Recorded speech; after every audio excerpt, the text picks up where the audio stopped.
Now we're making progress. Right. Okay, clear the closing doors, please. The train's about to tip us off to our next destined location. Our journey to the land of redemption, Okay. Where we left off, Israel. where we left off last time, chapter 4, in verse 16, Esther confessed that she thought she was doomed. There was no hope for her, but at least she could try to be contribute towards the salvation of the people.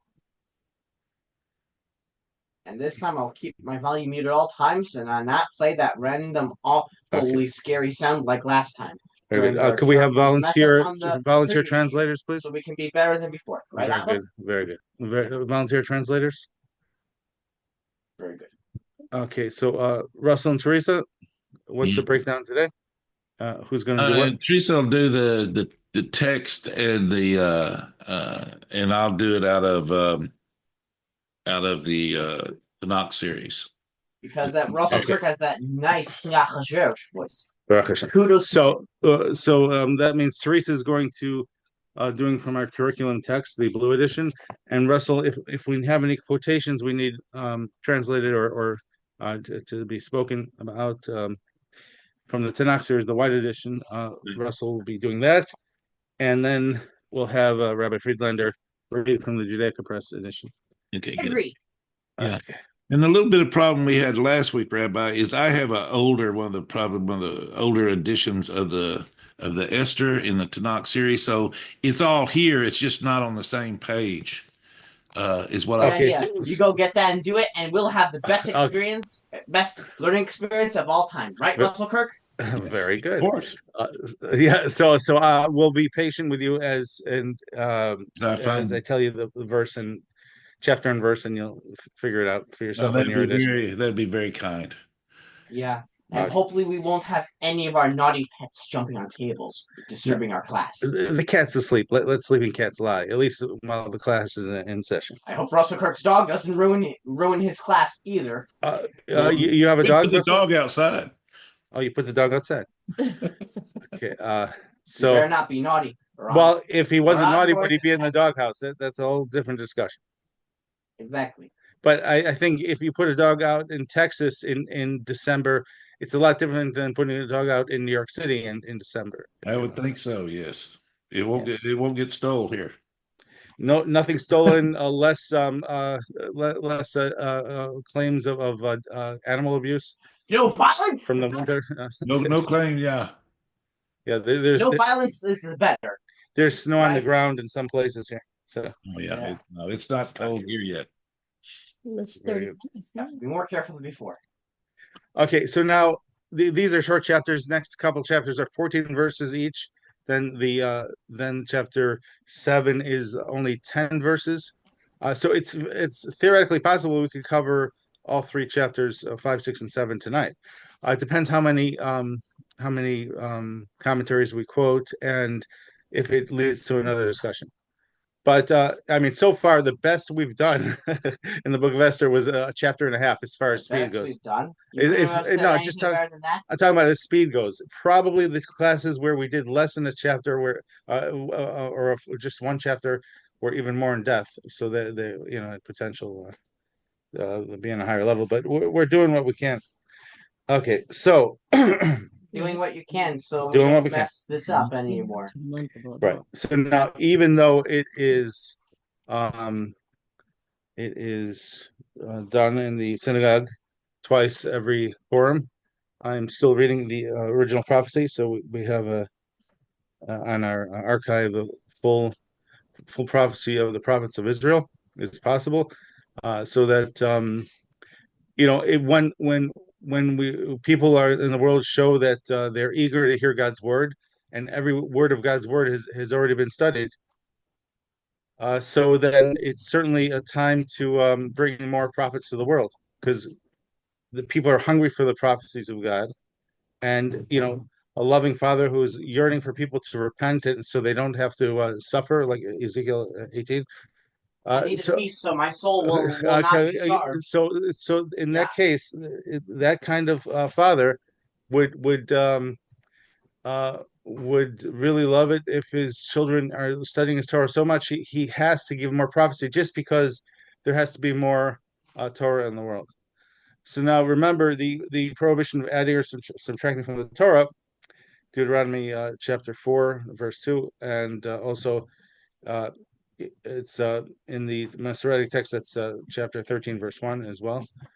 So these commandments refer to the commandments. We don't add or subtract commandments to the Torah, but we do add clarification. For example, starting the first thing added to the Tanakh was after the Torah was the book of Joshua, right? So the book of Joshua gives the detailed which cities are the borders of the Holy Land for each tribe. It wasn't mentioned in the Torah; it's clarified in the book of Joshua.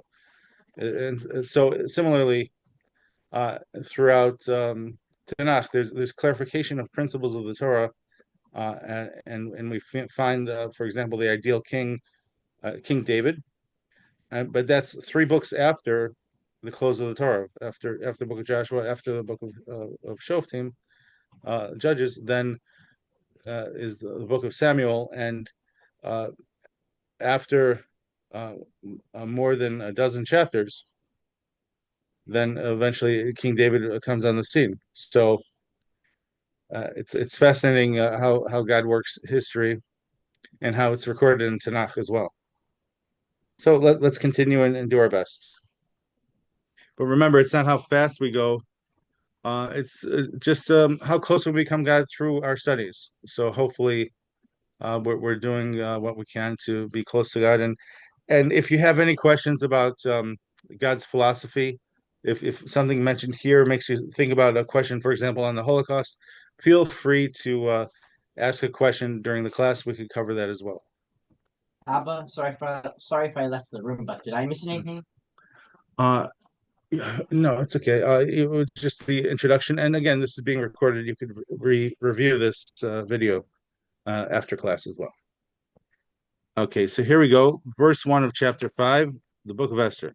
And I'll try to be quiet and not disturb the class and not make any stupidity. Well, don't worry. Just do your best. I will. ויהי ביום השלישי ותלבש אסתר מלכוס ותעמוד בחצר בייס המלך הפנימיס נוכח בייס המלך והמלך יושב על כיסא מלכוסו בבייס המלכוס נוכח פסח הבויס. ויהי כיראוס המלך אז אסתר המלכה עומדת בחצר נשאה חן בעיניו ויושט המלך לאסתר את שרביט הזהב אשר בידו ותקרב אסתר ותיגע בראש השרביט. ואומר לה המלך אסתר המלכה ומה בקשתך עד חצי המלכות ויינשאן לך. Okay, can the Kirks please translate the first 3 verses of chapter 5? Now it came to pass on the 3rd day, Esther donned royalty and stood in the inner courtyard of the king's palace, facing the king's palace, while the king was sitting on his royal throne in the royal palace, facing the entrance of the palace. When the king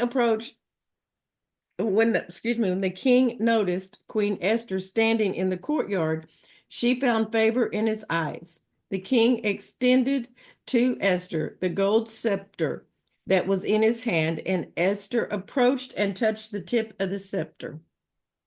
The king said to her, "What is it, O Queen Esther, and what is your petition? Even if it be until the half of the kingdom, it shall be granted you."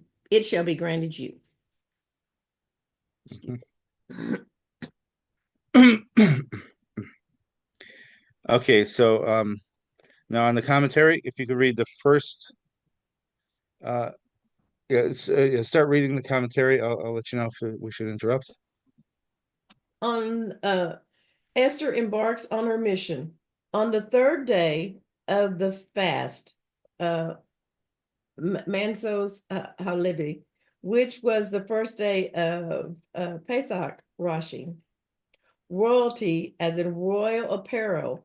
In her modesty, Esther detested royal robes, but now that the the future of Israel could depend on the impression she made on the king, she donned her most magnificent garments, the Menso Halevi.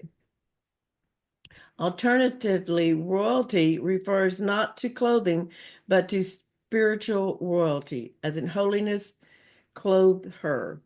Megillah 15a. And stood, she stopped and prayed. The word Amida. always indicates prayer. Menso Halevi.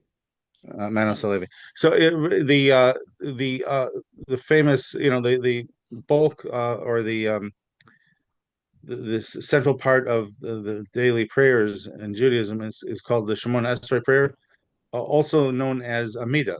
So if you go to some synagogues, they call it now it's time for the Amida prayer or something like that. That's for Sephardic. Well, not just Sephardic. Sephardic. Okay, please continue. Esther entered the king's chambers and stood before him. He was furious that she had broken protocol. Esther grew frightened, but God granted her new beauty and charm, and Ahasuerus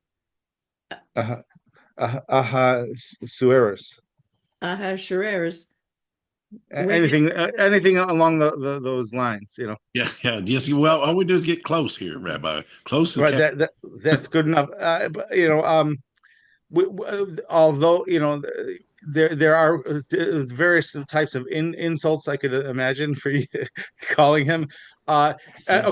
There's one discussion that maybe the name Achashverosh in Hebrew is because like Verosh, woe to the head.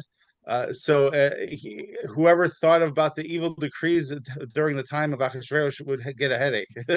So it's literally mentioned there. So in other words, Achashverosh is not his actual name. So it's no, we don't. Yeah, that's good because we don't say it anyway. Well, he doesn't deserve a proper pronunciation. Right. So Ahasuerus is a it's kind of a transliteration of Achashverosh, which is an appellation by the sages of Israel, probably Mordechai, not necessarily his actual name. So and then remember the emperors of the Persian Median kingdom are called Artaxerxes, especially in the book of Ezra. The king's also called Artaxerxes. So and in the the English variation of Latin or Greek or whatever, our English translations are they translate as Artaxerxes. Okay, so and so, but as it turns out, and this is mentioned it's pointed out first in the Gemara in Rosh Hashanah, page 3b, that Artaxerxes is a Persian word meaning emperor. And I told you previously when we were studying the book of Daniel, my feeling is that it was actually a Chaldean word that the Persians used. Because remember, until Ahasuerus, the Persian kings were kind of benevolent. They just kept the conquests of the Babylonian Empire. They didn't try to conquer people. But Ahasuerus, small wonder, the same troublesome king, he attached seven more provinces to his kingdom on top of the 120 that the Babylonians already conquered. But in that case, I believe the Gemara in Rosh Hashanah says the first king to use the phrase Artaxerxes, or it was discussed about him in the book of Ezra, is referring to Koresh, Cyrus the Great.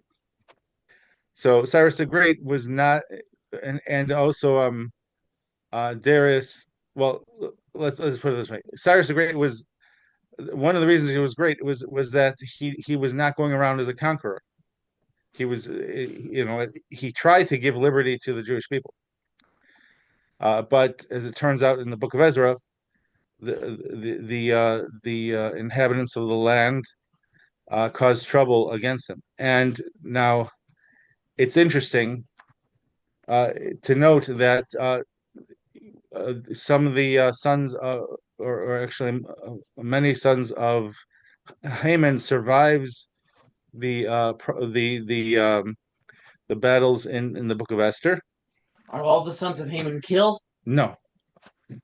10 sons of Haman are killed, but he had more than 10 sons. How many sons he had? Oh, that's a very, very good question. My son asked how many sons did he have. According to one view, Haman had 30 sons. What? According to another view, and this I believe is the view of Targum, Haman had 70 sons, besides the 10 who were killed. So 80 sons in total. So I guess he had a few concubines, or we have Or he cheated on his first wife and he was an idiot. And this explains why the Talmudic sources say that his wife Zeresh was able to run away and survive, because in the merit of giving birth so many times, God just said, "Okay, you've been through enough pain. No matter how much trouble you cause, you go into exile. I won't get rid of you." And has another one. Right. Has another child. But it's has another child. No, but it's not natural to say that one woman gives birth to 80 kids before Mashiach time. After Mashiach time, miracles can happen. So Haman must have had many concubines. So now, how do we know Haman could have had many concubines? Well, there is a Talmudic source that says Haman was one of the 3 richest people in history. So that's a whole different discussion. But that's why he tried to use his wealth to bribe Ahasuerus to let him kill the Jews. That's sickening. And then Ahasuerus said, no, we could use the empire's money to kill them instead. So that's disgusting. Really. So yeah, we don't have to wait for Nazi Germany to look for people who were not friends of the Jews. Nazi Germany is already dead. What are you talking about? Well, again, these ideas were not first in Nazi Germany. I mean, a lot of the themes were first found here in the Book of Esther. Jeez, we shouldn't have to keep talking about these crazy psychopaths who are trying to murder as many Jews as possible, even today. Right. Well, when we will be able to not talk about the psychopaths from a perspective of a warning once Mashiach comes. Until Mashiach comes, it's important for us to take heed and note that there are multiple ways that psychopaths who have political power can cause trouble. So just because one trouble ended doesn't mean we should let go of our guard. We should be on guard to prevent the next potential danger. So we see in the Book of Esther, the potential danger was worse than the actual danger, but still the potential danger was worse. So if we see a potential danger, we should act on it. And if we act on potential danger, like they did in the Book of Esther, so then the result, nobody died among the Jewish people. But the potential danger in Nazi Germany, people didn't act in time. Once the Nazis came to power and were using the full might of the military behind them, it was already too late. So one of the key lessons of the Book of Esther is not to assume it's too late. Let's do something to fix it. Right? And Mordechai admonished Esther when she felt that there's no hope for her at least. So how could she risk even more? So Mordechai was talking about the danger to the people, and so we learn from the philosophy of Mordechai: if there's a big danger, do something about it. Don't wait. And because he was zealous for it, and Esther agreed with him, not one Jew dies. That's very important. No one died even when they're in the war? As far as we know. Again, you see the terrible decrees by Achashverosh. Whoever it was against, they felt a complete loss of strength, and they felt no hope.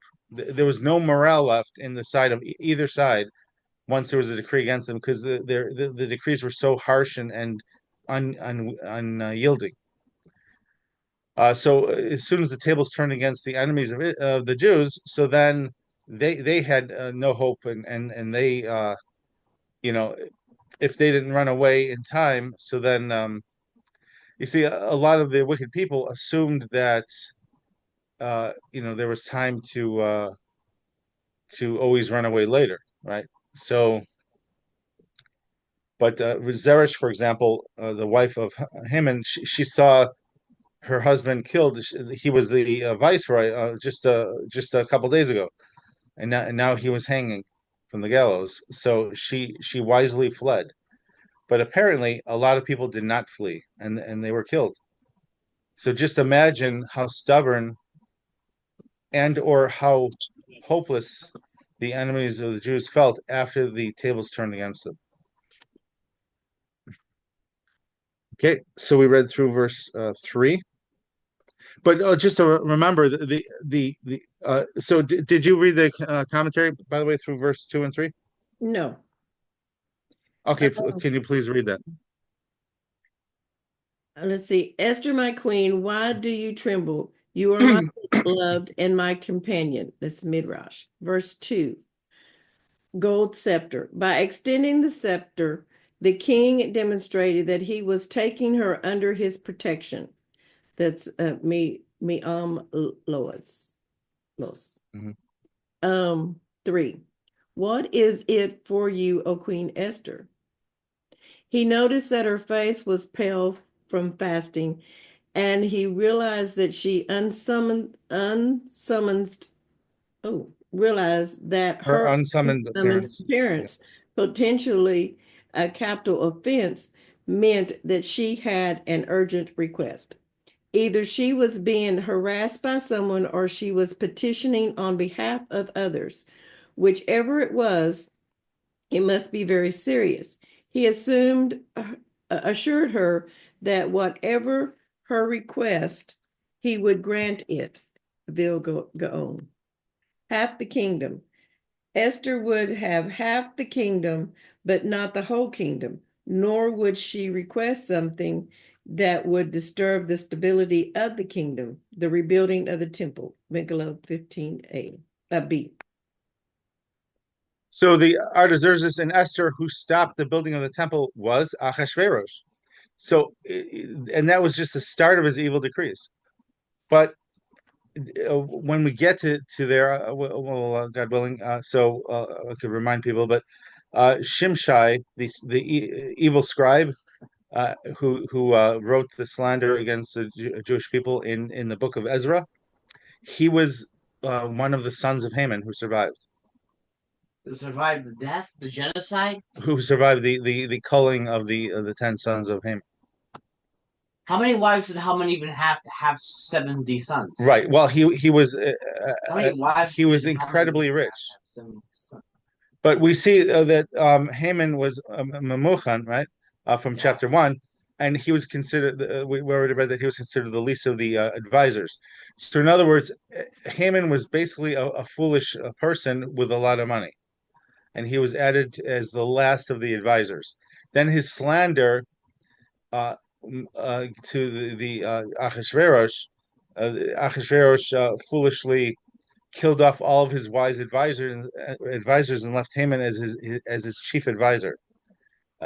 Haman was a fool just with money, and Achashverosh was after. He was left without Vashti and with the men who were the 6 wise men who were wiser than Haman were also killed by Achashverosh as well. So what a mess Achashverosh made for himself from his foolishness. And just imagine what kind of an abusive psycho Achashverosh was at times. His own wife had to tremble in fear and hope that he would hold up a scepter and she would not die if she came to talk to him. So when the sages of the Talmud say that he was evil, now you understand. I mean, this guy, and again, Haman offered to finance all the trouble against the Jewish people, and Achashverosh said no, he'll pay for it himself. And then now he's willing to turn on a dime for the sake of his wife. And this is very similar. Achashverosh's philosophy was very similar to many of the like even some Nazi officers who would rejoice at the killing of Jews, then go home and hug their dogs. They have capacity to love, but they completely remove it from those they feel that doesn't deserve their love. So and so the question is, in this regard, this like perverted sense of love, it was Achashverosh worse than Haman, or not? Haman was petty, arrogant, etc. But as far as perverted love, Achashverosh may have been even worse. So when the two of them got together, it was a huge danger for the innocent. Okay, so now, hi, Linda's iPhone. Is Linda with you? Linda said, Yes, I am. Okay, so now if Linda or her iPhone would like to translate, also let us know. I would be willing. If you need me to, I would be glad to. And if it would help Russ and Teresa, of course. So Teresa, how about this? Okay, which one of you wants to do the text, and which one of you of the Blue Edition who wants to do the translation of the commentary in the Blue Edition? I will do the text if Linda would do the commentary. Sounds Okay, good, Linda? okay. Yes, sir. And your iPhone agrees to it? Well, I don't know. I have trouble talking to inanimate objects, but I will work on that if you ask. Now, I imagine people see you talk into your phone all often. No, So, no, and they now you're don't. I'm saying you pretty don't much really living talk to in your my.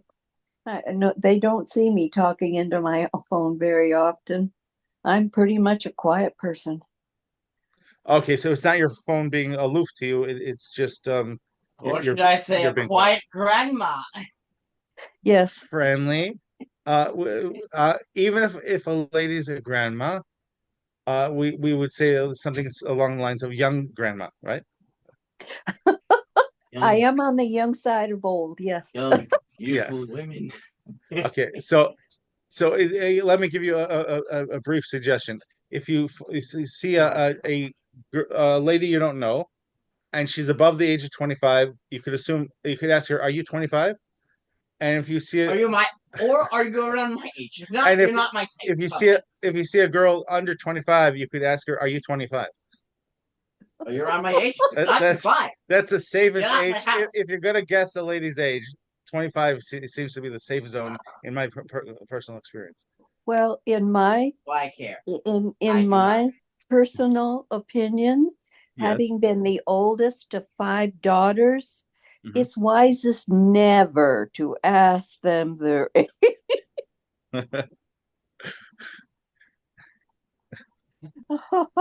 I have 2. Yeah, No, we won't even that's go pretty. there.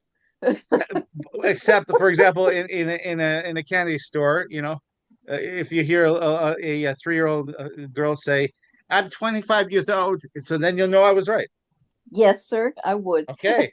I would not agree to that. Well, we haven't done surveys of candy stores recently, so we don't know this for sure. Maybe my supposition is correct. We don't know. Okay. That's right. We have to wait. Okay. All right. So, Teresa, you read through the half the kingdom paragraph? Yes. Very good. Okay. Again, I read through this before, so I'm not sure if I just heard it or if I heard it before.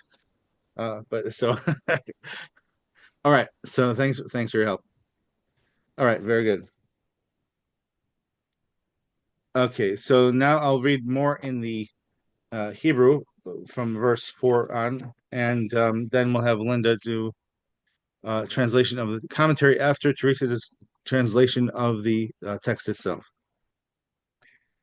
Verse 4 in the Hebrew. Vatomer Esther im al hamelech tov yavo hamelech v'haman hayom el hamishteh asher asisi lo v'yomer hamelech maharu es haman la'asos es devar Esther v'yavo hamelech v'haman el mishteh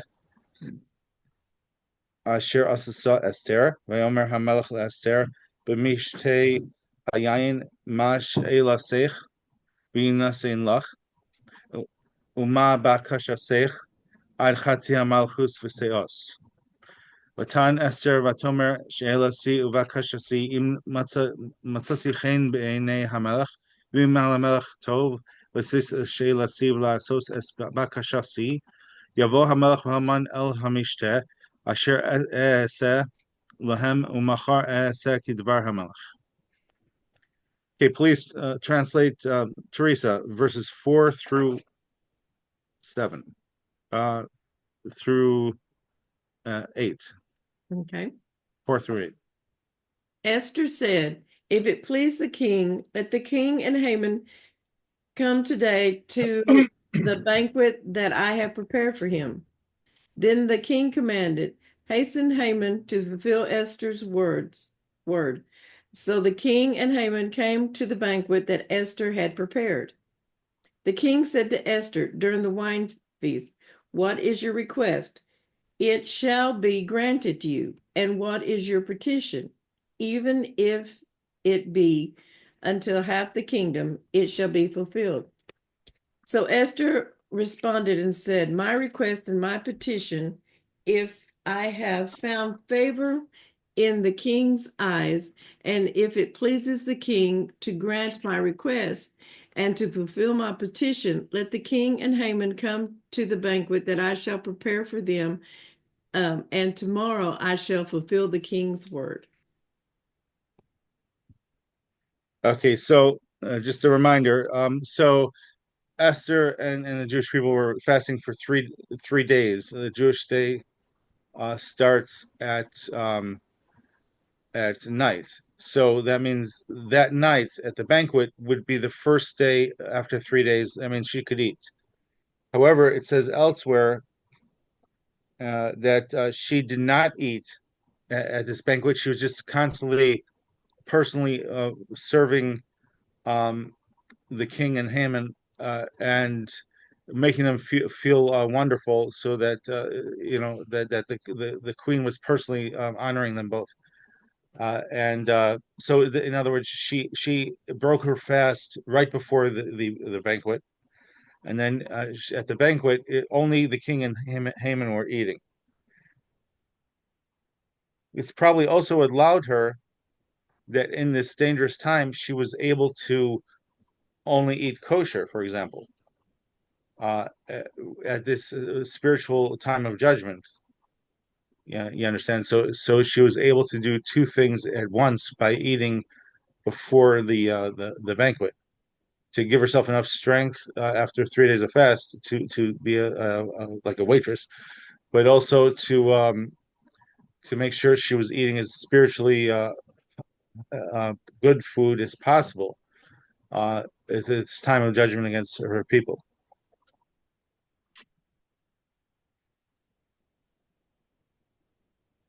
Okay, so now Linda, could you do some of the translation of the commentary? Yes, sir, whichever you like. Esther's plan. It's page 23, lower left side. Yes, do you want me to read all of 4 or just a couple of paragraphs? Well, I want you to try to read 4, and if I interrupt you annoyingly, please. No problem, no Okay, problem. thank you. Esther's plan, let the king and Haman come. Esther answered that indeed she had an important request, but she would present it at her banquet when he would be more relaxed. The king ordered his servants to, quote, hasten Haman, unquote, so the banquet could start soon. thus allowing Esther to speak and relieve her anxiety. Vilna Gaon. The sages offered many reasons for Esther's desire to have Haman present, among them to set a trap for Haman so that he would have no time to defend himself, since Ahasuerus was fickle and likely to change his mind. She wanted Haman present so that the king would impetuously commit himself. She showed affection for Haman to arouse the king's jealousy and to disarm Haman. If the Jews feared that Esther was catering to him, they would repent and pray rather than rely on their quote sister unquote in the palace. Megillah 15:5. 15b. 15b, excuse me. No problem. The initials of the words, the holy Vayovo name, hamelech v'haman hayom. the holy name of God. This is one of the places in the Megillah that allude to the name. For why God's name is not explicitly mentioned in the Megillah, see overview Rabbeinu Bakia ben Asher. So basically, the idea is that this is kind of a code for God's hashgacha pratis, his proactive supervision of the world. So the Book of Esther kind of gives us a window into how God controls things in a situation where He wants to conceal miracles, and in a situation where miracles are needed, and a situation where people are given free will to do evil. So all of these factors are involved, and it turns out good in the end. Not one person dies, and the Jewish people who are wrongly accused and threatened. So it's clearly a great miracle, and so we have to look for a nuanced approach to God, and God is the most humble being there is, and He's the one being who has the most excuse to not be humble, but he's the most humble. And well, just to quote the famous verse from Micah.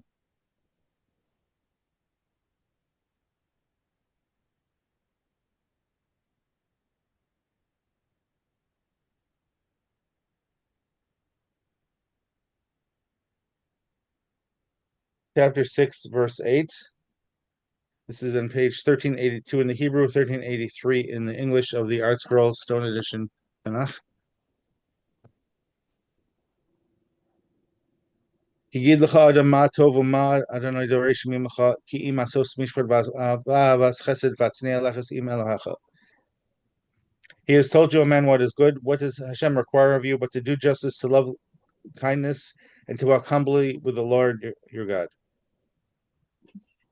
With your God. Walk humbly with your God. So, yes, it touches on the themes of Mishpat Tzedakah that we discussed elsewhere, but also it talks about walking humbly with God. So once a person establishes justice and mercy in their life and lifestyle, justice and kindness, there's one more factor. If you really want to be close to God, is to have humility. And so God is rejoices when He can be humble, and it's, you see, once Mashiach comes, we're going to have everlasting praise of God as He is fitting for His honor. So that means God made the most of the time of exile, and at least rejoiced in His ability to hide in plain sight. It takes a humble being to rejoice like that, and when hiding from honor. And that's who God is. So the Book of Esther, again, I had heard from a Christian scholar who thought that it's appropriate not to have the Book of Esther in the Scripture because it doesn't mention God's name. But but that's wrong, because this is showing the God's God's hidden thoughts displayed for everyone to see. God tries to do in a humble way as possible, allow free will, and still bring justice. Now, obviously, there was a certain amount of sin that had to be repented for the people to be saved, and now they just did a unprecedented 3-day fast and wailing in prayer to God for help. And we see that the repentance was successful. They weren't just saved; they actually changed. Remember, at Sinai, we're told that only the written Torah was accepted by the Jewish people, but after the salvation in the time of Esther and Mordecai, even the oral Torah was accepted by the people as binding. So they upped their game, so to speak. They increased their obligations towards God after this occurred. So they didn't just repent for their previous sins; they increased the amount of potential merit they could do for God in the future. They and their children for all generations. So it's really really a profound change in the Jewish people, following God's um, humility, and there's no place where he hides himself more than this book, as recorded in Tanakh. And the end result was the one of the greatest spiritual changes in a nation in world history. Can I say a couple of things I saw? Of And you course. correct me if I'm incorrect. One, Esther was not afraid of being misunderstood by her people. She was more interested in them serving God than in them understanding her. In other words, she didn't care about her own reputation. Right. If it meant raising them up spiritually and giving them Yes. more divine protection. Yes. That Mhm. was the first thing I saw. Yeah. The second thing was what you said about Hashem hiding his most important secrets in this story of Esther. This is what we're to remember for eternity, because Purim and Hanukkah will be celebrated for eternity. Mhm. This is a terribly important principle to remember about Hashem. Yes, and also to consider. Remember, they were faced with a Holocaust worse than the Holocaust, and not one Jew died. So this was a textbook of how to avoid a Holocaust, even when people can't see God's hand in the world. So And it was then what happened at the Holocaust is yeah, heartbreaking, exactly. because they were warned and they could have fasted.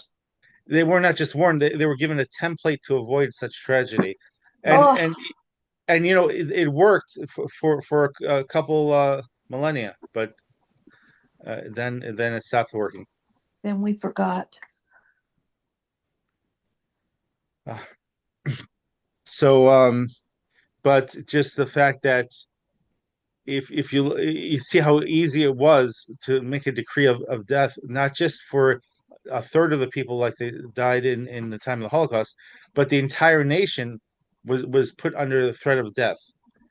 So the question is, under these circumstances, with Jews being the most handy scapegoat in world history, how is it possible there was not an attempt or multiple Holocausts throughout world history?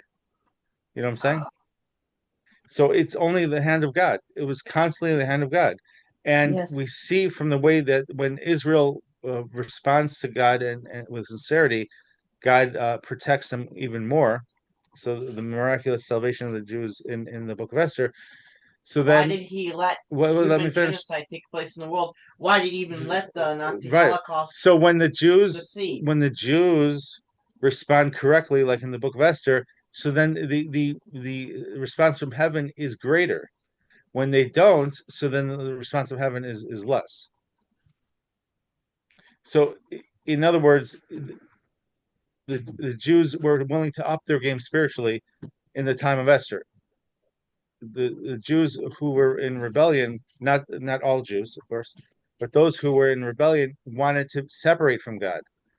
There was a open call among Reformed synagogue, Reformed temples.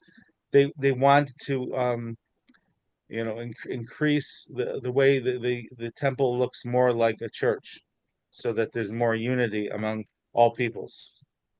Which is opposite of being the nation of priests, right? If everybody's a priest, then who's a priest? If everyone's a priest, no one's a priest. But Right? and I have another thought. May I share it and you correct me if I'm wrong? Oh, sure, but I mean, obviously it's coming from Linda, so it's probably not. Now that Israel is in trouble, there are many people in the nations praying for Israel. This is the nation's opportunity to rectify many of their sins through praying for Israel, with Israel in trouble. Yes, or no? right, exactly. The sins from 90 years ago, when they saw the Holocaust starting to And did uh, nothing. and did nothing, or encouraged it. Well, the only policy we see that most nations did was to make sure the Jews were not allowed to return to Zion.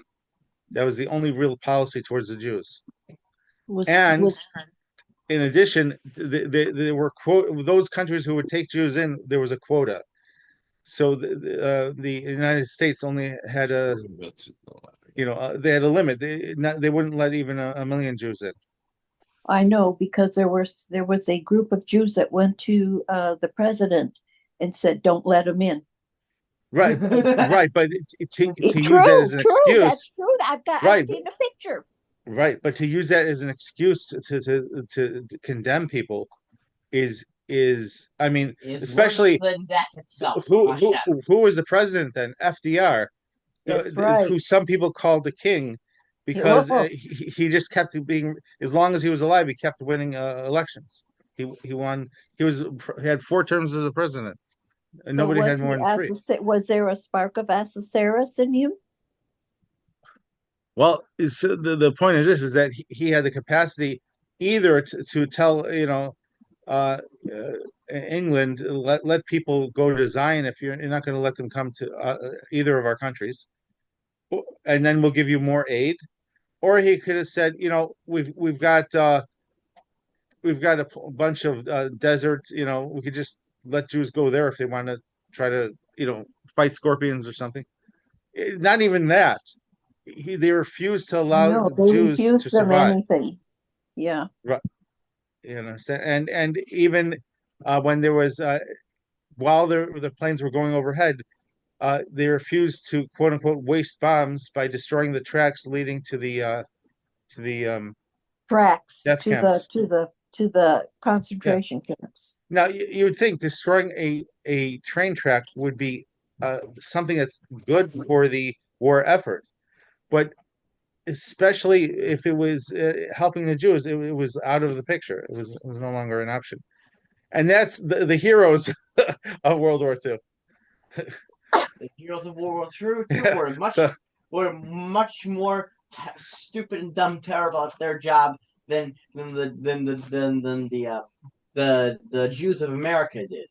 Okay, so the Jews of America had a better job than they. Okay, well, let's. That's my opinion. Well, okay. So, Linda, was there another aspect of your what question? I'm praising the Jews. No, okay, no, sir. No, okay. sir. All right. So the thing is this: is that there was not just the physical salvation; there was a spiritual salvation. Now, yes. The oral Torah is so important. For example, the American concept of double jeopardy. Don't try the accused twice for a crime. It comes from the Talmud. There's so many good things in the Talmud that changed the Western civilization for the better, including until the Talmud, there was a right of divorcing a woman against her will. It's all according to whatever the husband felt. So now just imagine a woman having 10 kids, and then suddenly the husband had started to think like Achashverosh and said, he decides he's going to reduce the amount of money he has to spend on kids. So he just divorces her. So technically, even though if it wasn't done, it was legal in before the Talmud. But the sages of the Talmud were diligent for the daughters of Israel, and they gave a rabbinical decree that a woman has a right of veto. She can't be forced to divorce against her will. So in other words, if this forced the men who were, if any man wanted to be selfish, he would at least have to give her enough money she could support the kids that they made together. Imagine that. So this is rabbinical law, and this was not accepted at Sinai. It was accepted here in the time of Esther and Mordechai.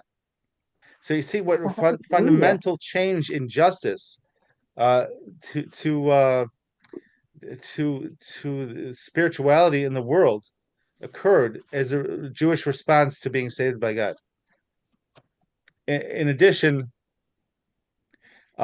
now when God has a law in the Torah, if a person fails to do it, so then it is instant decree of a need for atonement, kapara. Without repentance, there's guaranteed suffering that occurs to a person who fails to fulfill the rules of atonement. So therefore, what God did was extra laws that He wanted people to do, but were at risk that some people would ignore it. He turned it into a rabbinical law, so that people would have a leeway between guaranteed suffering and not guaranteed suffering, because some people just weren't as righteous. So therefore, he made rabbinical. He wanted rabbinical law, and he allowed certain laws to be rabbinical. Now, rabbinical law actually started in the book of Joshua. Any decree outside of the 5 books of Moses is considered rabbinical law. However, the Jewish people accepted it. It wasn't just they accepted the rabbinical decrees of Joshua because he was Joshua. Now they accepted any rabbinical decree from any Sanhedrin in history. That was the major change. Not just, oh, if we happen to like this leader, we're going to accept his decrees. You understand? So therefore, that was a massive change that the rules that God really wants, but he knew a lot of people would make mistakes on in history, they became rabbinical laws. For example, daily prayers, right? So according to Torah law, a Jew has to pray once a day. According to rabbinical law, 3 times a day, 4 times a day on the Sabbath, or 5 times a day on Yom Kippur. Talking about the Shemona Esrei Mida prayer. So therefore, what God did was, if people who are prone to not pray, He only made it once every 24 hours, so that they don't have guaranteed suffering. But if a person really wants to serve God, so there's ample opportunity from the rabbinical laws of prayer to pray 3 times a day, or 4 times a day on Sabbath, or 5 times a day on Yom Kippur. See, so God made a flexible system whereby even somebody who's quasi-rebellious against him will not automatically suffer. And so we see in the rabbinical law such a strong fulfillment of the concepts and divine feelings behind the 18th chapter of Ezekiel, where God doesn't want even the wicked to die. And the dead. Now, there's 2 types of dead: those who pass from this world, and those who are spiritually dead. So even somebody who's spiritually dead to God, he doesn't want them to be dead. He doesn't want them to die. So in other words, that's why we have the multi-tiered law between Torah law and rabbinical law. Rabbinical law is really what God hopes that people will do. It's better for people if they're constantly thinking about praying for help and gratitude, etc. All the things involved with prayer. But as far as if they don't pray to Him for His honor's sake, He's only demanding once every 24 hours to avoid guaranteed suffering. Okay, so now but that now the major change as far as responsibility goes in the days of Esther was that people accepted, if they try to circumvent rabbinical law eternally, for example, to ignore Deuteronomy chapter 17, so they accepted that there would have to be consequences. So if someone for example, they were ill and they were only able to pray once in 24 hours. So, there's no punishment for that. But if they said they have no obligation whatsoever to pray more than once a day, so that now they're ignoring the commandments of the rabbis who were empowered by the Torah in Deuteronomy 17 to make decrees. But it's really fascinating just to consider this window of history from the time of Moses until here in the time of Esther and Mordechai. It was a decree according to the generation. It was not a rabbinical decree was not eternal unless someone else changes it. For example, the decree in this book of keeping the holiday of Purim, the decree of keeping the holiday of Hanukkah, these are rabbinical decrees. So if somebody works on Hanukkah, right, they're not in danger of needing atonement. If they work on the Sabbath day, they're at risk of a severe atonement requirement. So again, God wanted extra holiday like Hanukkah, but did not want to increase spiritual danger for those who would not respect it enough. And it's just the hidden hand of God and the hidden mercy of God. It's all connecting here in the time of Mordechai and Esther. It's really amazing. Okay, very good. So we left off, I believe, on verse 8, correct? Should we finish the commentary? We'll start on 9. Okay. Linda, where'd you read up to? I read up to 5. So the king and Haman came. That's where I stopped at the end of 4. All right. These the next few verses have very little commentary, so we might as well read them. Please go ahead. So the king and Haman came. They came immediately. This phrase does not begin a new verse to indicate how quickly they arrived. Rabbi Meir Zlotowitz. Zlotowitz? Yeah, he was the original commentator of our scroll. Wow. Ahasuerus, oh, I hate his name, realized that Esther would not have risked her life merely to invite him to a banquet. Therefore, he repeated his inquiry about Esther's petition. Your request, your petition. Request is a personal request. Petition is on behalf of others. Therefore, the verse says, your personal request, it shall be granted to you. And your petition on behalf of another, it shall be fulfilled. My request and my petition, I do not ask for half the kingdom, or for money, or for rebuilding the temple. Targum. Do you want me to read 8? Before you do, I just want to show you here the in the Art Scroll Tanakh series, white edition of Esther. So it says translated and compiled by Rabbi Meir Zlotowitz, and the overview was by Rabbi Nosson Sherman. So the commentary on and the abbreviated commentary here in the blue edition were both written by Rabbi Zlotowitz.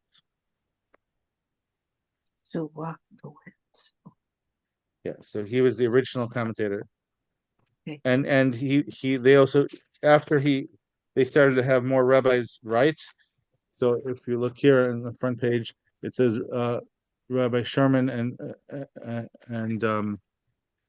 Rabbi Zlotowitz were the general editors of our scroll. Okay. Yes, so if you could continue with verse 8. That I shall prepare for them, i.e., Ahasuerus and Haman equally. Esther was arousing the king's jealousy of Haman, Manos Halevi. The king's word, tomorrow I will tell the king what I request. Ashik. As Esther promised, tomorrow I will do what the king has asked me many times. I will reveal my people and my ancestry. Rashi.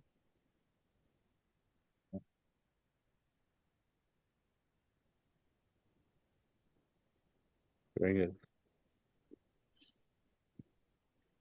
Yeah. All right, so I'm going to read the rest of the chapter in the Hebrew, verses 9 through 14.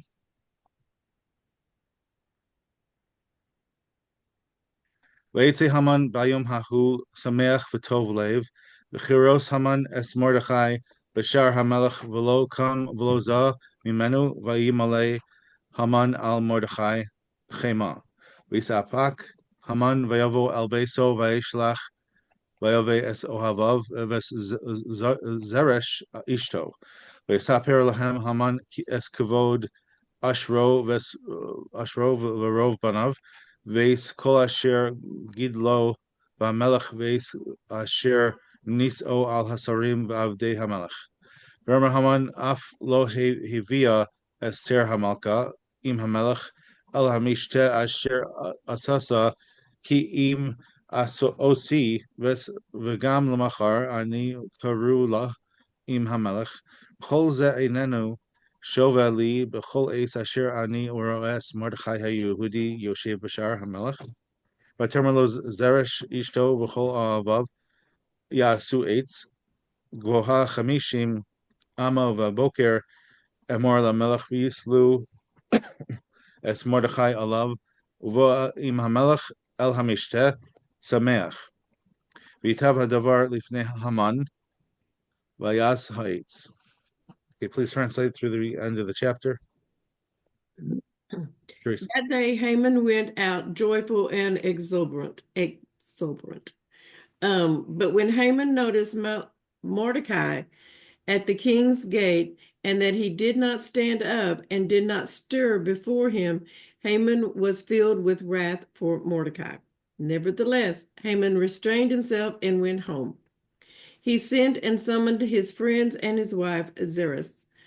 Haman recounted to them the glory of his wealth and of his many sons, and all the way in which the king had promoted him and elevated him above the officials and the royal servants.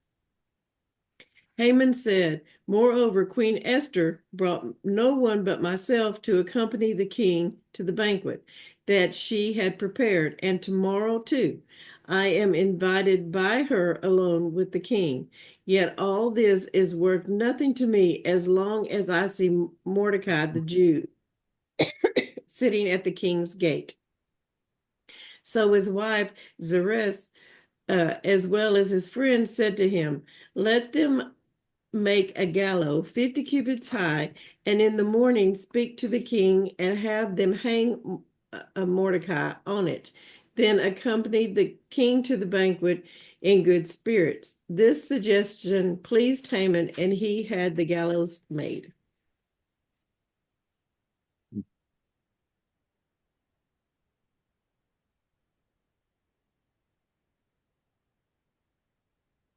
So there is a interesting medrash talks about a further sacrilege that Haman perpetrated. This is on verse 14, the third paragraph. And Haman he searched. had to get, oh, Yeah, Haman searched. Wait a minute. Yeah, Haman searched for a. I've got the gallows. Yeah. Haman searched Mhm. for a 50-foot beam, but could not find one. So his son, Parshandasa, Parshandasa, who was the governor of the Mount Arat area, brought him a beam from the remains of Noah's Ark, which was 50 feet long. 50 feet long. Midrash Abba Gorian. So even foolish sacrilege. It's not enough. He was trying to. The Ahasuerus was misusing the utensils of the the holy utensils of the Beis Hamikdash. But Haman was trying to disrespect every good that God ever did for all mankind. I mean, if that isn't backfire in your face, I don't know what will. Yeah, so if you didn't read this before, you could already anticipate Raiders of the Lost Ark ending. Oh my! Like this is just that they're making digging their own graves, spiritually speaking. So it's amazing. Okay, rather than go too much into this because it's a very harrowing moment, let's actually continue into the next chapter and go back into the commentary starting in verses 1 and 2 of chapter 6. Any objections? No, I think we're good. Okay. I want to I want to quit this cartoon show and go and be Well, it's not a all MLG super powerful like like multiversal beast mode Hulk or something. okay. I'm Incredible sure Hulk. perhaps you could translate that at a later time. But in the meantime, I want to be like Captain America, who saved the Jews from dying destruction. oh, Captain America. Okay, I mean that's a Chashuv quote. Okay, so now, yeah, quoting a superhero who's based on rage or and loss of self-control, or quoting a superhero who's based on the noble traits of humans. So yeah, I like quotes from Captain America better. If you're gonna have to bring up a metaphor in a shir. But anyway, so let's go back into the book. Let's read verses 1, 2, and 3. Okay. Bailaila hu nadada shinas hamelach vayomer lahavi es sefer hazichronos divrei hayamim vihu nikraim lifnei hamelach vayimatzei chesuva asher higid Mordechai al big sana v'seresh shnei serisei hamelach mishomrei hasaf asher bikshu lishloach yad b'melech Achashverosh vayomer hamelach ma naasa yakar ugudula lemordechai Al zeh v'yomro na'arei hamelech mesharsa v'lo na'asa imo davar. Okay, Teresa, can you translate verses 1 through 3 of chapter 6, Esther? That night the king's sleep was disturbed, so he commanded to bring the book of records, the chronicles, that they be read before the king. And it was found written there that Mordecai had denounced Bigthana and Teres, two of the king's chamberlains of the guardians of the threshold, who had sought to send their hand against King Ahasuerus. The king said, "What honor or majesty has been done for Mordecai for this?" The king's attendants, his ministers, said, "Nothing has been done for him." Okay, and can we have the translation now, Linda? The king's sleep was disturbed. Literally, the sleep of the king was shaken.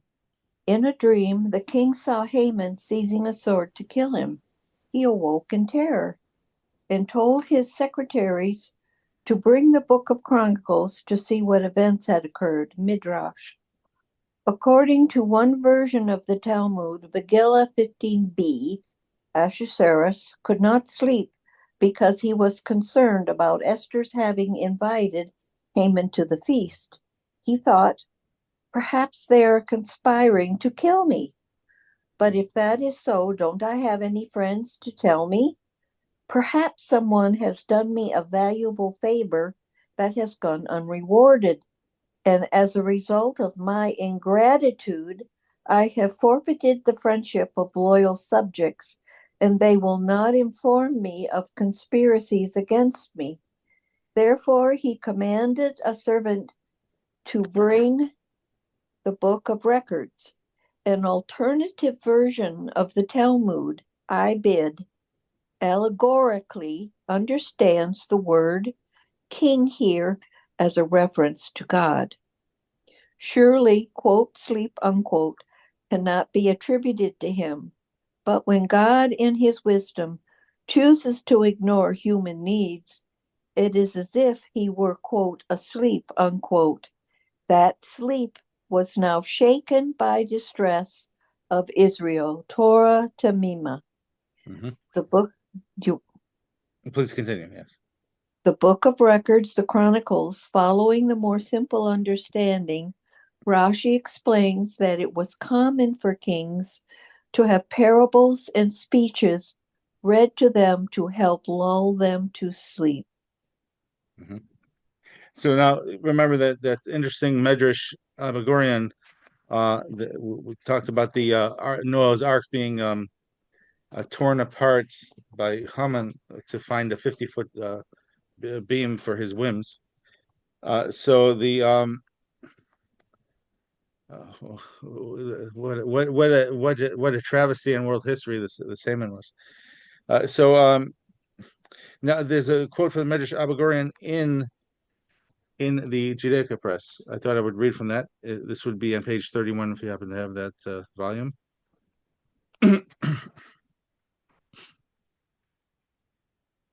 Okay, so the king's sleep was disturbed. It was a miracle. And some say that he took to heart that Esther had invited Haman. Perhaps she had set her eyes upon him and he would assassinate him. Rashi, first from Medrash Abagorian and Targum, and then from Megillah 15b. So if Rashi is quoting the Medrash Abagorian, if you haven't heard it before we discussed this book, then you should know Abagorian obviously is a Medrash that pre-existed from the time of Rashi or older. Okay, it's not like, for example, the Medrash Miyam Lois, which is a very recent Medrash, just a few hundred years old. Usually, the older a Medrash is, the more weight it has. You understand? So Medrash Abagorian states that Gabriel descended and disturbed Achashverosh's sleep by casting him down to the ground. So he was like rolled off of his bed in his sleep. But listen to this part. Then Gabriel said to him, "You ingrate, get up and reward the one who deserves a reward." So now he apparently he heard this voice, but maybe didn't notice the angel standing there. Esther Rabbah tells us that Achashverosh dreamed that Haman drew a sword to slay him. He awoke in terror and ordered his scribes to read him the book of Chronicles. They opened the books to the account of the assassination plot that Mordecai had disclosed to the king. When they told the king, "Behold, Haman is standing in the court," he said, "What I saw in my dream is true. This one has come only to kill me." Because remember, in the middle of the night, it was forbidden for anyone to come to the king. Otherwise, he would have to put out his staff, or they would die.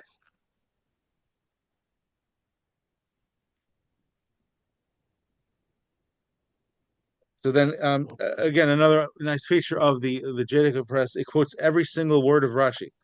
So here we're going to quote from Rashi in the English of Judaica Press on to bring the books of the records.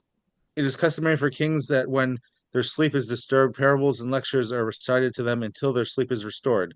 Our rabbis, however, explain that since he took to heart the matter of Haman and Esther, he said to himself, "It is impossible that none of my friends should know that their plan and divulge it to me." He thought again to himself, "Perhaps someone did me a favor and I did not reward him, and they don't care about me anymore." Therefore, he ordered to bring the books of the records. Rashi from Megillah. So according to Rashi, he was already thinking, uh, thinking about there must be someone who knows the reason why Esther keeps inviting Haman to the feast. Are they plotting against me? Someone must know, but maybe I've offended them, and that's why I'm not being told this secret information. Because who would hide it from the king unless they're in on a potentially evil plan against me? So therefore, at that moment, God made it that he heard the story about Mordecai, who was the only proven hero in the recent times who was a friend of the king. Timing is everything. And remember, we read about Mordecai standing up against the two plotters earlier in the book, several chapters ago. It was all a setup for this moment. This happened after Nebuchadnezzar died many years ago. Oh, sure. Yeah, this is during the Persian Empire. Ahasuerus was the second from the last of the kings of the Persian Empire. But remember, I pointed out that Darius, the son of Ahasuerus and Esther, Darius, he was in the third year of his reign, he was still a child. So someone else gave his decrees for the rebuilding of the temple. Either it was Mordecai or Esther. Whether it's a matter. That was also Darius, Ahasuerus' son, the Right. one who resumed the Right, but rebuilding of the it Mikdash. is attributed to Darius because when Darius became old enough, he did not reverse that decree. You understand? But it was actually done when it says in the book of Ezra talking about Darius that he permitted them to rebuild the temple. It was actually a decree either given by the viceroy Mordecai or by the queen mother Esther. Okay. All right.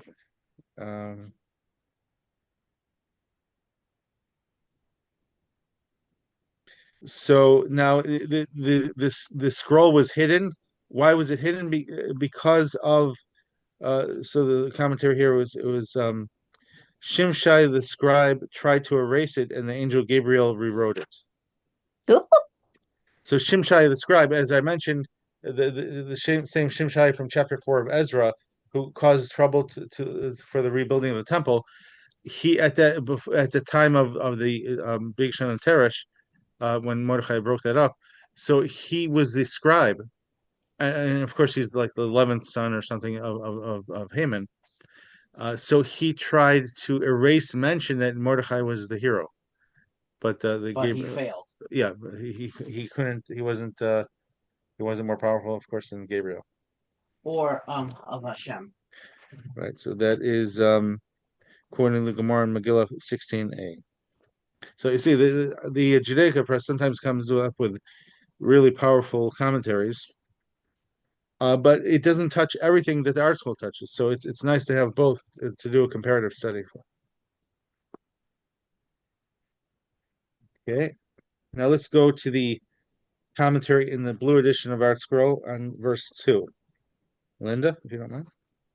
That Mordecai had denounced Ashik comments that in the record book, it was stated that Mordecai had denounced these two men by direct communication to the king without the intercession of Esther.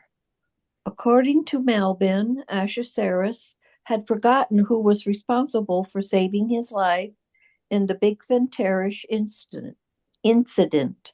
All he remembered was that Esther had told him, and since Haman was responsible for his choosing a new queen, the king had promoted him and bestowed enormous power upon him.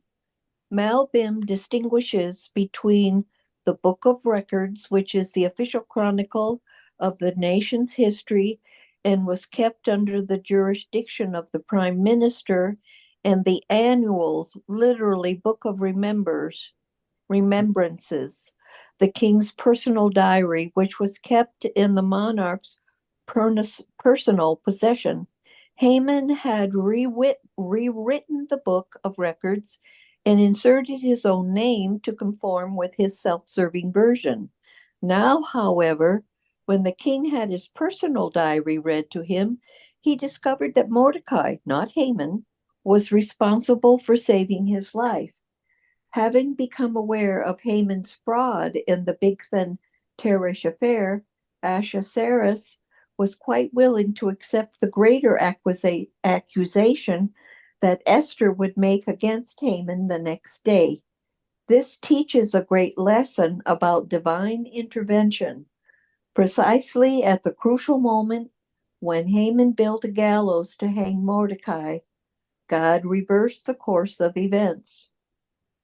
Nothing has been done for him.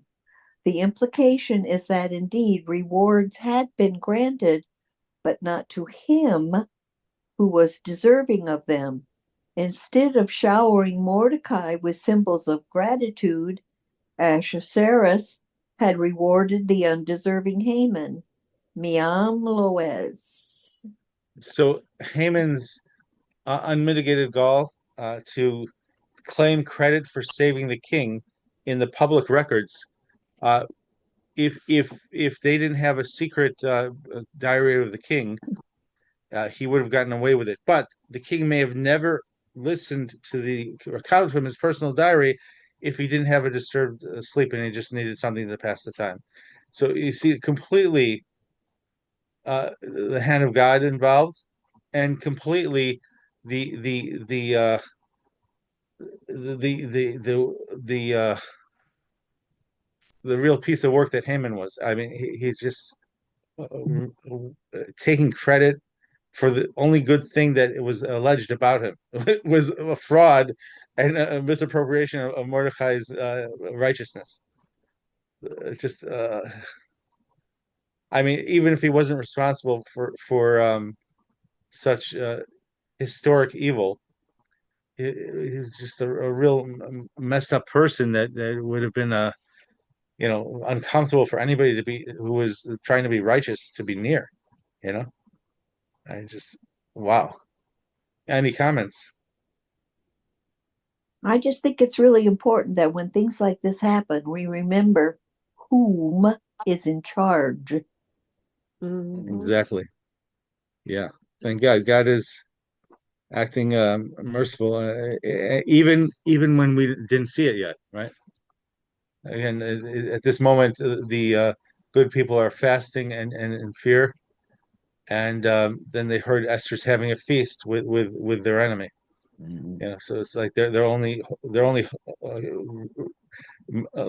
non-miraculous hope was just lost because they figured um, and according to that commentary, Esther willingly allowed them to think that she kind of abandoned them so that they would turn to God for more with more sincere prayers.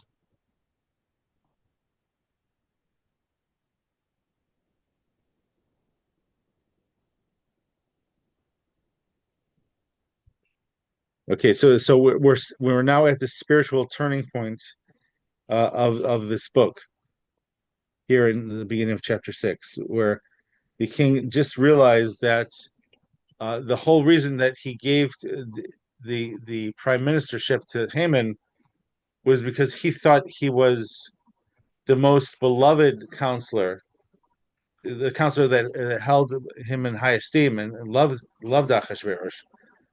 That's why he put up with Haman being the most stupid of his advisors, and so, but he was loyal, so you have to be good to him. But now the entire veneer of loyalty was a lie. He stole the loyalty of Mordecai, and he claimed it for his own. And now it's just been revealed to him, right when he's having a nightmare of Haman trying to kill him, and in an age of more of it's a more superstitious age. So when somebody has a dream, somebody's trying to kill them, the person is in that age would be more affected than even nowadays. And so spiritually, the tide is turning right before us. Okay, let's continue in the original prophecy in verse 4. ויאמר המלך מי וחצר, והמן בא לחצר בית המלך החיצונה לאמור למלך לסלוס את מרדכי על העץ אשר הכין לו. Okay, please translate verse 4, Teresa. The king said, "Who is in the courtyard?" Now Haman was just coming into the outer courtyard of the royal palace to speak to the king about hanging Mordecai on the gallows that he had prepared for him. Timing is everything. Yeah. Yeah. No, Joe. Yeah, I can just imagine if this is like a British comedy sketch, Perhaps,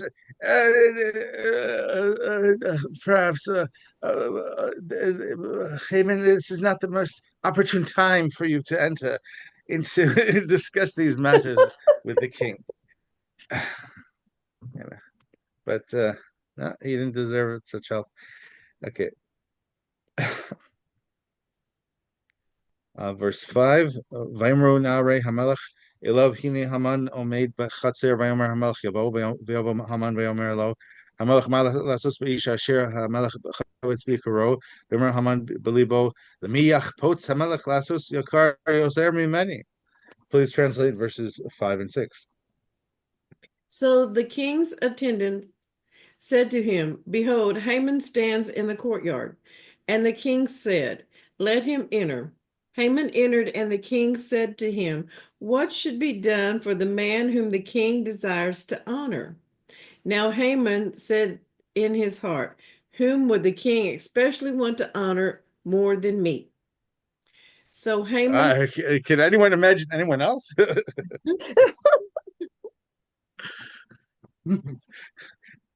I think you Now should I read break the the show. I just commentary got on back 4. from getting popcorn to eat. I think What'd you you say, should Linda? read the comment. I think we should read the commentary on 4.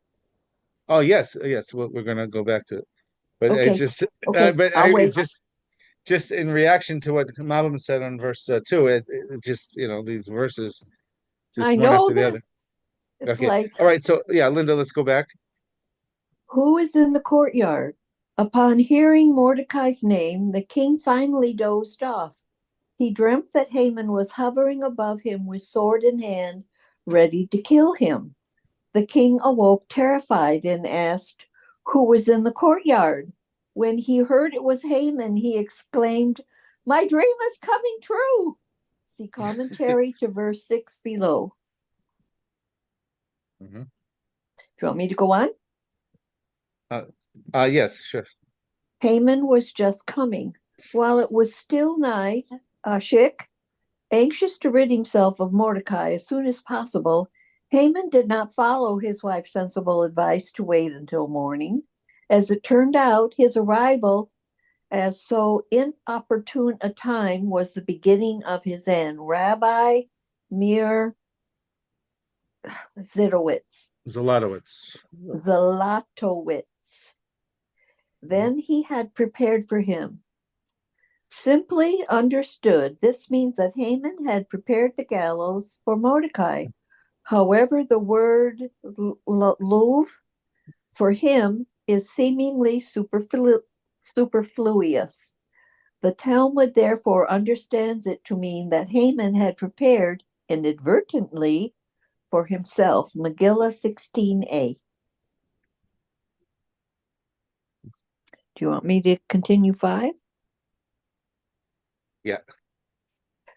Let him enter. One analysis of this situation is as follows.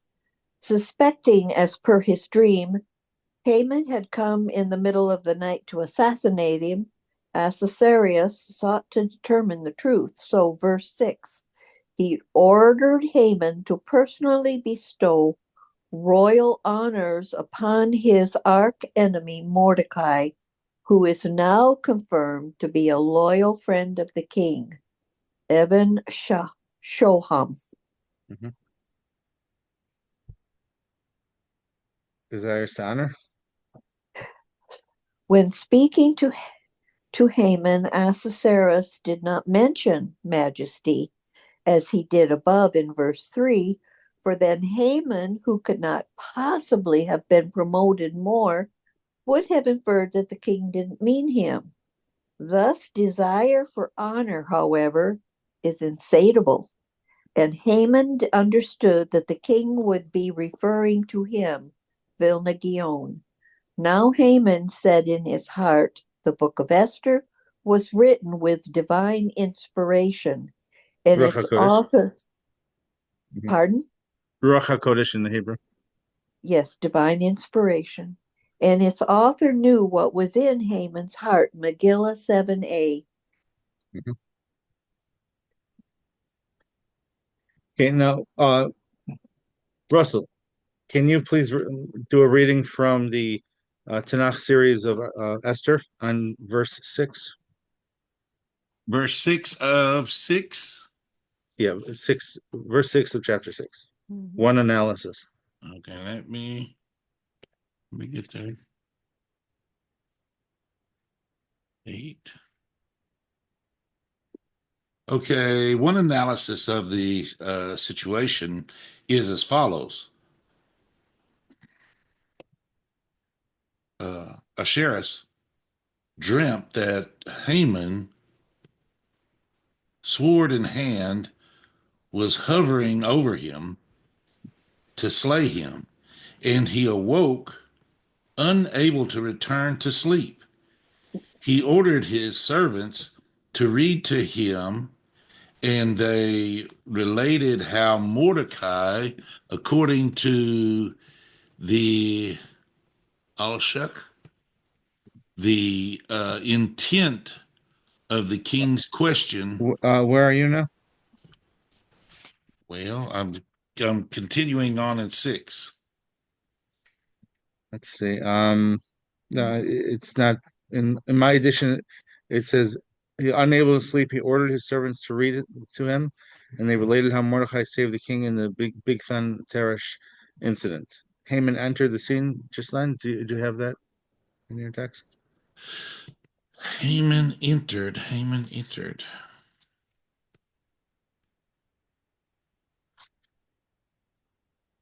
What verse are you supposed to be on? 5? 6. Verse 6. I'm on 6, Verse 6. but it's going this It's way. about nine lines down from the start of verse 6 commentary. Haman entered the scene. I suppose it's possible your edition doesn't have this. I could read it if it's Haman. Okay, here I found it. It's okay. like I said, there's extra. I think there's extra stuff, or it's kind of reworded. Haman entered the scene just then in the middle of the night when the king never received callers. Ahasuerus was convinced that Haman had come at an hour when most people are asleep for only one reason: to kill him. Haman, who appears to be my intimate friend, wants to assassinate me, thought Ahasuerus, and he even wants to be rid of Mordecai, my real friend, who saved my life. The king was determined to establish the facts. He began to plan by ordering Haman to personally bestow royal honors upon his arch enemy, Mordecai, Evan Shoham. Yeah. So now remember that Haman was the one who suggested that Vashti be beheaded, and she was, according to his word. So uh, so right now he killed Vashti. He made the king kill Vashti. Now he's trying to make the king kill his only true friend that he knows for sure is his friend, who hasn't received honor because Haman stole the honor. So, it's a really interesting moment. All right, let's go back to the text.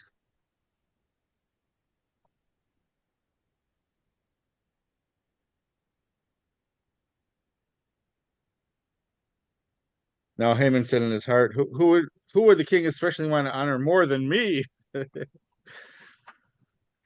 Okay, verse 7 in the Hebrew. Vayomer Haman el Hamelech ish asher Hamelech chafetz bikaro yaviu levush malchus asher lavash bo Hamelech v'sus asher rachav olav Hamelech v'asher nitan keser malchus b'rosho nason halavush v'asus al yad ish misarei Hamelech apartimim v'hilbishu es ish asher Hamelech chafetz bikaro v'her kivuhu al hasus birchov ha'ir v'karu lefanav kacha yaseh leish asher hamelech chafetz bikaro. Okay, please translate verses 7 through 9. So Haman Teresa. said to the king, for the man whom the king desires to honor, have them bring royal attire that the king has worn, and a horse upon which the king has ridden, one with a royal crown placed on his head.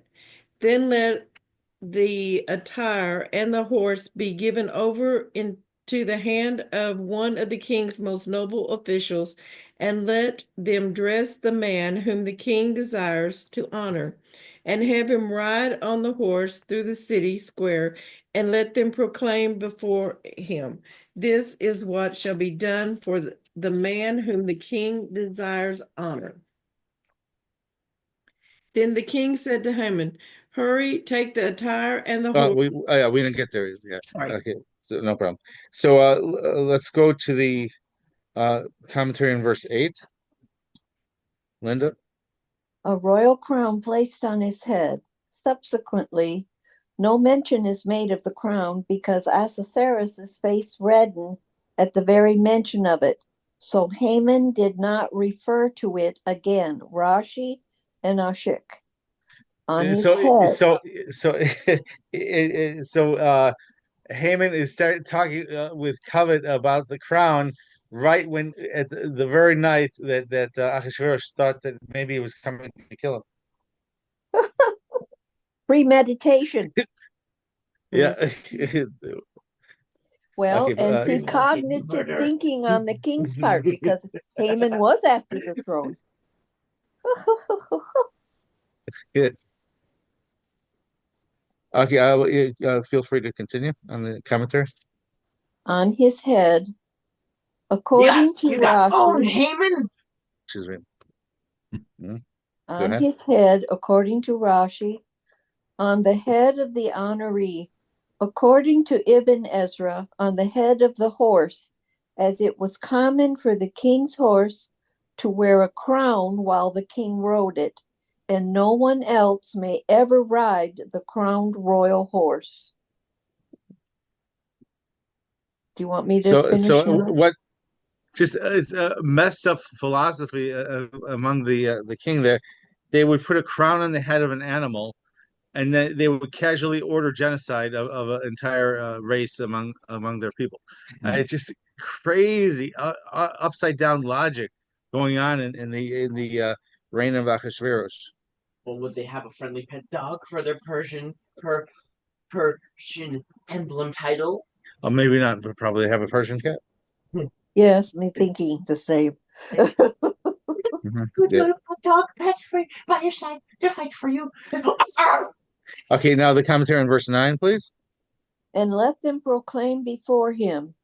In order to avoid inciting the king's jealousy, Haman made it clear that they would announce that this honor was not based on the rider's royal status, but merely bestowed upon him by the beneficence of the king in gratitude for a good deed. Rav Arma.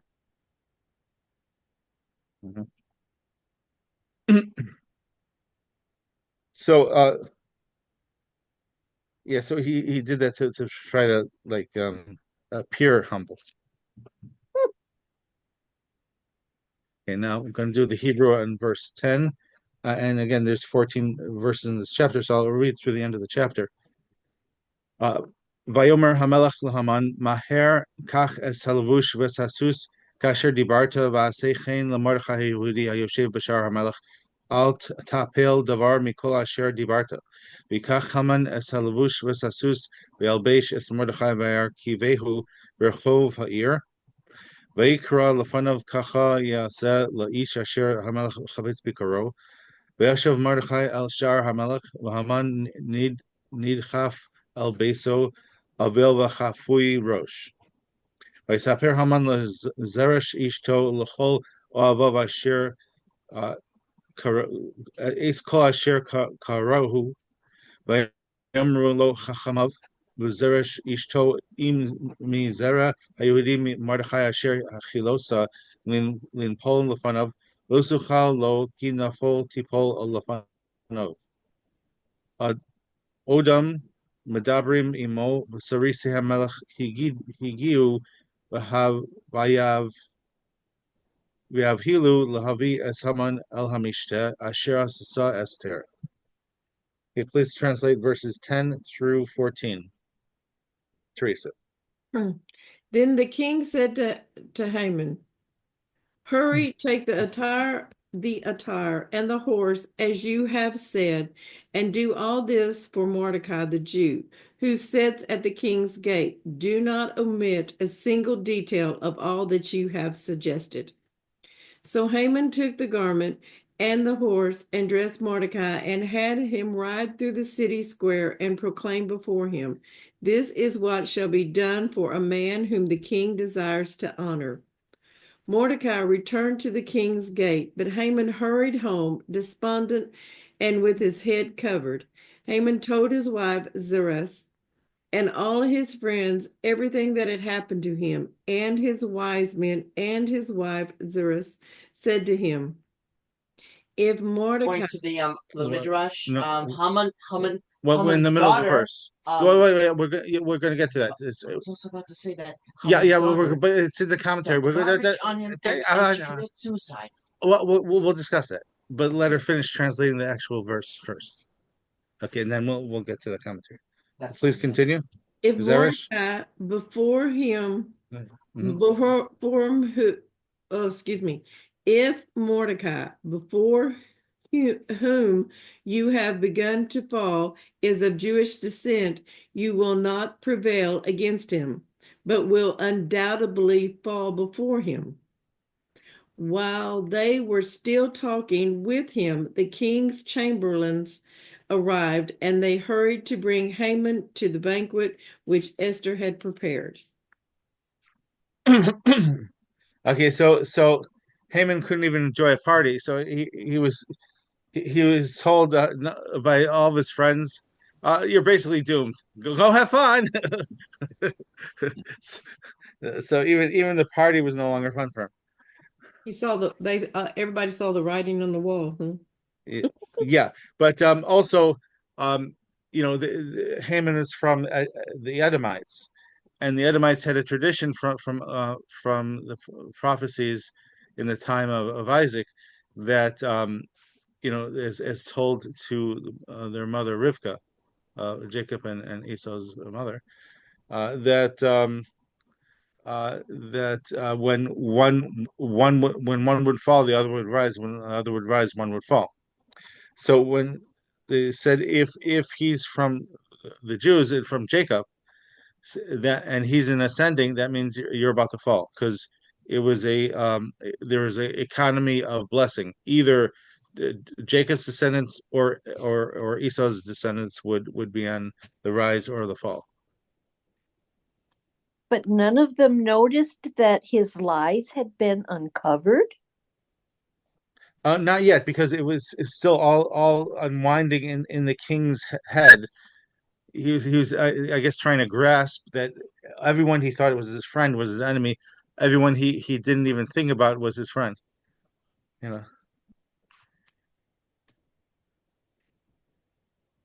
But also, remember that Achashverosh was a really unstable personality. He had a standing order to kill anybody who come to talk to him unless he rose the scepter. So how many people are going to volunteer information to such a king?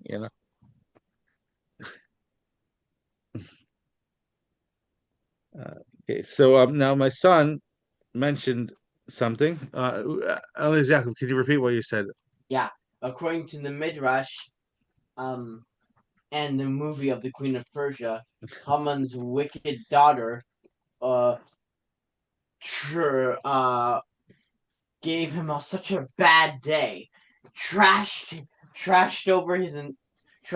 and ruined his whole career by dumping a giant garbage can, dumping massive, colossal amounts of garbage, immensely huge amounts of garbage that is unable to be calculated on exactly how much garbage she threw over her father. Well, that spoiled Haman into someone who smelled like he came from a homeless man's actually, right, but cove, and she became so depressed and horrified to see what the evil deed she had done to his father that she committed suicide. okay, so actually it was worse than that because Yeah, again, the cartoon, the Queen of Esther, the Queen of Persia, she fell off the building and died. well, the cartoon, the Queen of Persia, said that she dropped the garbage on her father, but Yeah. really it was a chamber pot. That was a portable potty in those days. With a live TV. There was also a Well, TV yeah, we don't have dumped on to, we don't have to go into details exactly in the movie. what was So, in the chamber pot at the time, but I'm garbage. sure our imagination, can suffice.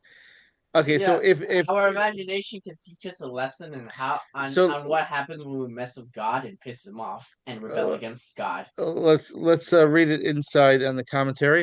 Am I So right? possibly, well, That yeah, but I would not use the P word during a Torah class, but I understand what you're saying. okay. Okay, so I understand not to cuss, but seriously, okay, thanks for not cussing, sir. some Rishayim just intend to get on my nerves a bit, I and that's I why I just have to proclaim the hand of God shall punish any rebellious scum who dares go against God's will for Bnei Israel to see Mashiach. well, something like that. But Yeah, yeah, but you see, now remember, when Esther was trying to plead for mercy, she didn't even plead for the temple to be permitted to be rebuilt. She was just trying to save lives at first. If there's no people to be the nation of priests in the temple, there's no point to have the temple rebuilt. So the temple depends on the Jewish people being around. So again, sometimes you have to do something like physical or for the needs of people before you can do something spiritual, and that physical protection of people, that redemption of people, is leads to the spiritual salvation later on of having a temple. But as important as the temple is, we see in the prophecies, world peace doesn't happen without a temple rebuilt on Mount Moriah.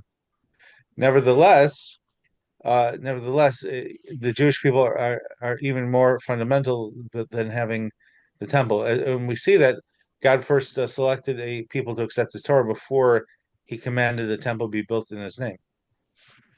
God actually waited hundreds of years after the giving of the Torah before the temple was built. Okay, so if you Linda, if you could go to the commentary in verse 12. Mordecai returned to the king's gate, but did not enter, thus alluding to the fact that he returned to his fasting in sackcloth, midrash. When he arrived at the gate, he gathered the children of Israel in prayer.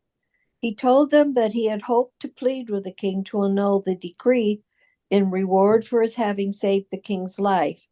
Now that he had already been rewarded, that opportunity was lost forever. Miam loez. But Haman, despondent. Right. So Mordecai was sad he was receiving honor. He was going to use it as collateral to save the Jewish people, but now he was already rewarded, so therefore he had no aces up his sleeve, so to speak. But God is planning to save, so it didn't matter the physical reality of it. Please continue. But Haman, despondent and with his head covered. The word literally means mourning. The Talmud Megillah 16a relates that as Haman was leading Mordecai through the streets, his daughter saw them from a rooftop and assumed that the man on the horse was her father, and the man leading him was Mordecai. She took the chamber pot and emptied it on the head of her father. When she realized what she had done, she threw herself from the roof and killed herself. Thus Haman's head was now covered, i.e., humiliated, on account of what had occurred, and he was in mourning over his daughter. So that her head was severed. No, she fell to his head was covered. She humiliated on account of what had occurred. She killed herself by throwing herself off and falling onto the stone below. But that was in an age when even a wicked man's daughter cared about honoring her father. Nowadays, you can imagine. Well, you didn't buy me an iPod, a new iPod for my birthday, so basically, you kind of deserved it. Yeah, you're just a wicked, wicked family. The morals have changed nowadays. So, whereas even the wicked Haman's daughter would kill herself because she dishonored her father in public. Nowadays, a wicked man's daughter probably wouldn't do such a thing. You know what I'm saying? Any commentary on this? Anyone would venture? What do you think? I think you're right, unfortunately. Yeah. How are you?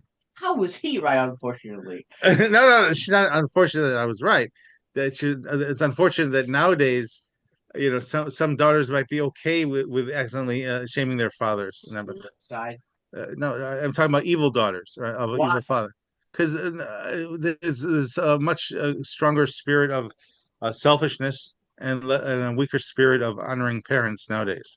Yeah, like what Stanley's stupid daughter did to ruin his entire But financial career and without rich going to, 3D empire. let's not go into side points that are too far off. Yeah, But the thing is this: in this case, remember, uh, Haman was the prime minister, so it's possible nowadays, even nowadays, that a prime minister's daughter, if she did that, and she was recorded on worldwide video, then she may have also killed herself under the circumstance. But I mean, it just again, it was not just she got embarrassed herself in public because again, there was only a finite amount of people who saw what she did. It was the fact that she did it against her father. There was, and again, in the Edomites were very concerned about honoring parents. Even of course nowadays, descendants of the Edomites include Italians, and Italians have a classical reverence for their parents. So it looks like it was an altruistic aspect of his daughter that she cared about dishonoring her father. So she may have died because she was righteous, and therefore she had to have a atonement. Whereas her wicked brothers, besides the 10 who were killed in these matters, like Shimshai, they were so wicked that they were allowed to live longer and continue their evil. But she was may have had potential. She had to suffer atonement so she could have the life of the world to come, at least. Because again, she killed herself out of a sense of remorse and repentance for dishonoring her father. It's very likely that she it was unfortunately suicide is horrible, but for Haman's daughter, it may have been a source of merit for her, as sad as that sounds. did she merit Gan Eden as a tikkun for all of her averos? Well, no, this is actually, if you think about it, this Haman caused someone to do a mitzvah. He made his daughter shame the enemy of God, right? So she was actually doing a mitzvah for God's honor to insult Haman. Right? Remember when King Hezekiah dragged the bones of his evil father Achaz in the streets to publicly reject idolatry. He was praised for it, even though it's his father's bones. How could you dishonor it? But honoring God is greater than honoring a parent, a human parent. So she was honoring God greater than she was disrespecting her father. But again, there's such a materialistic connection to the parental honor. She in some ways recognized her father's honor more than she recognized God's honor. But in fact, she actually was doing a honor to God by disrespecting her father. But also for the aspect of honoring the mitzvah of honoring father, she repented for going against that. So in a sense, again, I haven't heard it elsewhere, but this is my take on it. The daughter of Haman did righteousness by pouring her chamber pot on his head, and she did righteousness by killing herself. Very extreme example. Most cases of suicide are not like that. But in her particular case, under this circumstance, she both of her acts may have been righteous. Did Hashem reward her with Gan Eden? Yeah, I think there's a good possibility she has Gan Eden. Among all the children of Haman, she's the only one we could possibly say that about. That's great. But I mean, just it's really Now, now Mhm. he will have descendants. In hopefully she'll have descendants after she's resurrected, who will follow in the righteous footsteps Mhm. of Noah. Well, Rabbi, have you heard about the Nuremberg trials and that I can't think of which one it was. I can't think of his name, but that Mhm. he was the only one that committed suicide. Right, After the right, wedding? and then there was a hanging of the 10 officers, Right. Yes. So yeah, corresponding to the 10 sons of Haman who were killed. now the one that committed suicide was also commented about being a cross dresser, meaning he had the spirit of this girl, Haman's daughter, within him, and he's the one that committed suicide, and the other 10 were hanged out of the 11 of the Nuremberg trial. Right, but Right. There were supposed to be 11 hanged, and he was smuggled a gun and killed himself. right. So the question is, was his repentance? Was it a repentance-driven suicide, or was it a saving his He personal? killed himself. Well, I think We're talking Russell's saving his own question face. is it the girl? Was he a spark, a transmigration of Haman's daughter because he committed suicide? I Right now, think that's Russell's question. right. So if he was, so then that's the question. Should we interpret Haman's daughter in a less favorable light, or should we interpret him in a more favorable light? He may have only gone along with all the Nazi plots because he was personally terrified for his own family, if he went against it. Or do we say no? He was evil. He was just trying to escape human justice by killing himself. Or is it just a simple repetition of history The with one reiteration, suicide and 10 hangings? yeah, Exactly. the reiteration had to be complete. So, however it was, if it is a reiteration of Mhm. history, so then if Haman's daughter was, had some merit to her, then obviously he would have some merit to him. Yeah, but the painful implication of reiteration of history is that the Holocaust could have been prevented. Very painful idea. Mm. It didn't have to happen as bad as that. It was prophesied in Deuteronomy that excuse me Why did Hashem have in to do this to Bechukosai everyone? in the last Torah portion of Leviticus, that in the end of days, after the worst calamity, God would remember them and bring them back to the land. So there would be the worst calamity, but the worst calamity did not have to be 6 million. It didn't have to be that severe. So, yeah, that's not a biblical reference number. I mean, there's nothing that's been that big right. in all of the plagues, even the 24,000. You had numbers like that were dying in the plagues But or dying nothing in is other 6 million. Yeah. Yeah, and the pogroms and Ukrainian massacres, totaled perhaps around 3 million Jews over the course of hundreds of years, is a lot different than in the course of 5 years, 6 million being killed. Mhm.